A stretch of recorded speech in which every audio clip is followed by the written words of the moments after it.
আল্লাহু আকবার। নাহমাদুহু ওয়া নুসাল্লি আলা রাসূলিল কারীম, আম্মা বাদ। বৈষম্যহীন কারামুক্তি আন্দোলনের সম্মানিত সমন্বয়কগণ এবং কর্মীগণ এবং তৈরি জনতা,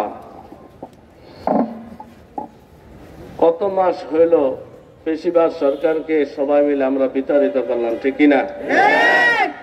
তারা যে জঙ্গি নাটক করে এই দেশে কত মানুষকে, নিরীহ মানুষকে জেলখানায় বন্দি করছে, এটা তো অনেকে মনে করছে মনে হয় সবাই বার হয়ে গেছে।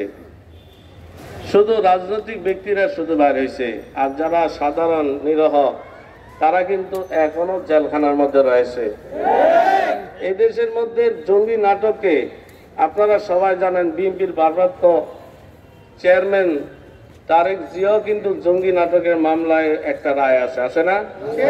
তাহলে তারেক জিয়ার ব্যাপারে জঙ্গি নাটক করছে।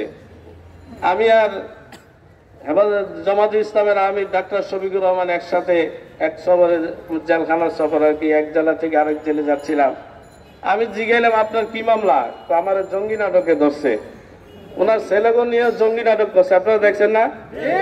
তাহলে এই দেশে যেই সব আলেমগণ এই ফেসিবাদ হাসিনা সরকারের বিরুদ্ধে যদি কোনো ওয়াজ মাহফিলে অথবা কোনো মসজিদে অথবা কোনো সেমিনারে যে কোনো জায়গায় বক্তব্য দিয়েছে, তাকে নিয়ে জঙ্গি নাটক করে করে জেলখানায় বন্দী রাখছে, সেই আলেমদের মুক্তি অনতিবিলম্বে দিতে হবে।